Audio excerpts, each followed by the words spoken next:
काय झालं? अरे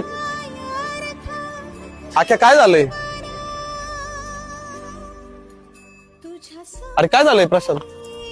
फोन दे ना. तेजस सेजल नाही राहिली. गप्पे काय पण काय बोलतोय? आता हॉस्पिटल मध्ये होती ती, बरी होऊन येणार आहे. तेजस आपल्या मैत्रीची शपथ, सेजल नाही राहिली.